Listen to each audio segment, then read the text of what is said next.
How good did that Mosselman curry look? Now, for this week's masterclass, I thought I'd show you how to prepare, I think, one of the best seafood, certainly one of the best seafood ingredients that comes out of this Fair Isle. I think it's absolutely fantastic. You can get these in Ireland. It comes predominantly from, you know, the west coast of Scotland and then the top end of Ireland. But these, in Ireland, they call them the Dublin Bay prawns. These are langoustines.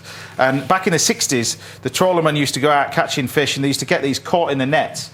And then they were wondering what to do with them and invented the dish scampi. So the scampi is actually not an ingredient, it's actually a dish. And sometimes it would be done with langoustines, other times it would be done with monkfish. And monkfish was another thing that they couldn't get rid of because they didn't know what to do with it. So they would cut it up in small pieces, then deep fry it. And that's where the scampi comes from. Now, to prepare these, what you do is you just press either side of the shell here. Now you need to remove that remove the tail off. And all we do is we peel them like that. And it's so easy once you just break the shell, like what I've done. So you just peel this and the meat comes out.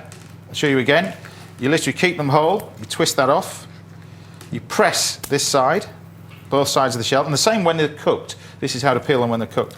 And then all you do is you peel them off. And you get this lovely piece of meat that you want, because these are not cheap now. Before, in the 60s, they used to give them away. Now, thanks to the Italians and the Spanish, which buy the predominant amount of them, and the French, they actually charge about £1 to £2 each of these. Is it the same family as the shrimp? Same family as the shrimp, but yeah, Dublin Bay prawns are langoustines. Cold water, but absolutely fantastic they are. And I'm going to deep fry these in a batter. Now, this is quite an unusual batter. It uses flour and corn flour. Corn flour has done a lot of sort of Japanese style batters, but I'm going to do vodka, salt and tonic water. And if we mix this together, you end up with this batter that we're looking for. Now, when you've got the corn flour in there, it'll actually absorb it quite quickly. But if we leave it to one side, just for a second, then we can always add more liquid to it. But the texture is right that we want to then deep fry those for our langoustine. And what I'm going to do is, you can keep these shells, by the way. Use these shells, you can make great soups out of them, you can freeze them and make a great langoustine bisque out of them. They're fantastic. All you do is just blend it with vegetables and tomato puree, a little bit of brandy, some cream, pass it through a sieve, and you've got a soup. Wow. Uses that. Wow. I'm going to do a little bit of mayonnaise with that, with some rapeseed oil to go with it. And while I'm blending that, you can tell me about your new program, which is coming out, which comes out this Monday on BBC Monday and 2. Tuesday. It starts. It's 2 days in a row. Yeah. I come in on Tuesday, but the whole thing starts on Monday. Right. So first of all, it's called Dancing on the Edge. Dancing on the Edge, yes. And it's based in the 30s? 1931, approximately. Yes, at a time when there was quite a considerable racism in England, and it's a fascinating tale. There's some fascinating actors in it. A great cast, but... A great cast. John Goodman, Chiwetel Ejiofor, Matthew Good, and many others. But it's based around this jazz band. Yes. Chiwetel plays the leader of the band. He's the band leader, who's... They've performed before, but they're having difficulties getting going. And I play a woman Matthew Good, who's a real up-and-comer. He's a real pushy guy. Yeah. And he wants to take care of this band, but he wants anything. He's a bit of a, mover-upper. Yeah. And he tells them that if they meet me, I maybe could change things. And they say, well, what could she possibly change? How can we get beyond this racism thing? Right. And he says she knows everybody. She's a woman she's lost her 3 children in the war, the First World War. She's been very out of things, seemingly, but she knows everybody. And anyway, we're introduced. And from there, I kind of reinvent myself, and I leave the sadness behind of all this tragedy and get really wrapped up with this band and introducing them.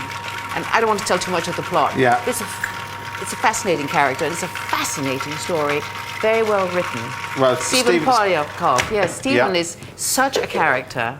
We all loved him, and we all tried very hard to please him, and it was quite a busy schedule. We had a lot to do. We didn't have that much time. We had a lot of sets. He built very, very authentic things, and we were all over the place. We were in Birmingham, and we were in country houses, and I was living in this, my character was living in this massive house in, it was actually Ragley Hall.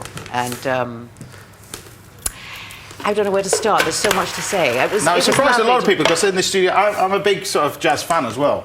More the sort of 50s, the Dave Brubeck era, the Take Five, that kind of stuff. Well, the music in this is really wonderful. Really wonderful. And it's been written originally for the series, and I hope that at some point you can maybe play a little of that music. Can you play a little of it in the show? I'd love to, but I'd love to, but I'm too busy with my scampi. No, well, we could. But how's television different to sort of, you know, there's a big difference between television and movies, but there really isn't. Isn't there? No, there really isn't. I think you know, for me there isn't. I've always liked both. For a long time, it was not considered great to do television, and then now everything's changed and people are going from one to the other. I like television because it goes fast. And you know, an actor's usually ready in the morning. You're ready at 5 o'clock in the morning to do what you have to do. Yeah. And you have to spread it out for 3 pages a day in a film, and maybe 6, 8 pages a day in television. So you get more done. You feel a certain sense of satisfaction, especially if it's been well directed and if it's lit properly. I think that's the issue: is the lighting. Can you do the great lighting in less time? And that's for many television productions, that's the issue. Because they spend an awful lot of time preparing films and getting ready for the actors to come onto set. Yeah, and the actors get 5 minutes. Yeah. I always said it's like 5 hours for technique and 5 minutes for the actors. So you've got to get it together fast. A bit like cooking. Well, I've got my scampi in here, which goes in. Now, the secret of that sort of vodka going in there is you can, as it hits the fryer, it basically evaporates and causes this batter to be nice and crisp, which is what we want. And we can just pop in some, now it depends which part of the UK you're from, whether you want scraps or not, but we've got some pieces in there. And these just deep fry, and they want to cook for about sort of 2 or 3 minutes. I've got my lemon, and now you know you wanted to taste this. Yeah, I want to taste the oil. This is a little bit of this. This is oilseed rape or rapeseed oil. And let's try a little bit of that. It's very different sort of olive oil. It's lighter.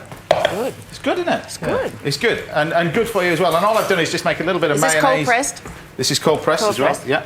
It's made in the UK, and then but it produces this lovely yellow mayonnaise. Can I taste the mayonnaise? Try it, yeah. I love mayonnaise. I'm always making mayonnaise. There you go. Can you use any spirit for the batter, like tequila, for example? Yeah, tequila. If you want to use tequila, trust you, Fernando. Yeah, yeah, absolutely. We could use gin as well in there as well. Yum. Now, one thing I've always wanted to ask you: what was it like with? I mean, Bullet. It is my favourite film, and I do. God, you know, it's lasted. That was 40 years ago. It is incredible. It is. What was it like working with the great man? You know.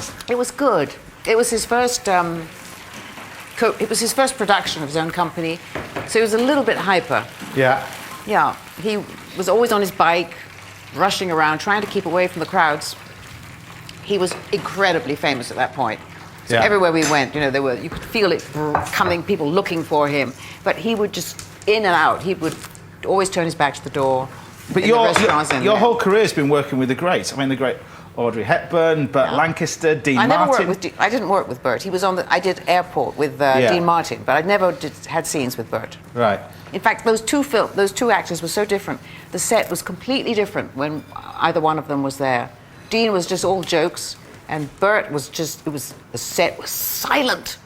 Right. People were tiptoeing around. It was really strange.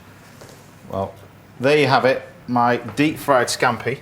Oh, that looks And the batter is nice and crisp, but if you want to try it, they're quite hot, but if you want to try it, but the batter is, hopefully... God. I do this. You think it's very, very hot? There you go, it's crunchy. Which end do I take? Well, I can cut you a bit, there you go. Give me a bit. But the idea is, I mean, these langoustines, they are slightly... more money nowadays, but the French and the Spanish take all the English langoustines and the Scottish and the Irish langoustines, and we've got to buy them back, so we need to keep it all. They are delicious. Can I move in? You can dive in, there you go. Right, what we're cooking with Jacqueline at the end of the show? She could be facing that food heaven. I think she's already got it at the moment. That's sea bass. The fish is covered in a crust of egg white and salt and baked, and it's served on a bed of pasta and pancetta with a homemade pesto, and finished off with a few basil leaves on the top. And you may want to see the pasta machine that I make it with. It's pretty special. Or Jacqueline could be facing food hell. There's bananas and a spectacular dessert, a sesame bananas with a vanilla souffle. The bananas are fried in batter with a little bit of sparkling water and some flour, rolled in sesame seed caramel, and then served with a vanilla souffle and a ball of vanilla ice cream to go with it. Some of the viewers and the chefs in the studio get side Jacqueline's fate today, but you have to wait to the end of the show to see the final result. Do you like that? Oh, I'm just completely overwhelmed, actually. I mean, so far. Yeah, langoustines, brilliant. try them. Right, it's time to cut loose. One more Celebrity MasterChef contestant from the competition. To help, Greg and John have decided they've lined up a panel of former finalists to judge Steve, Jamie and Javine's food. Take a look at this.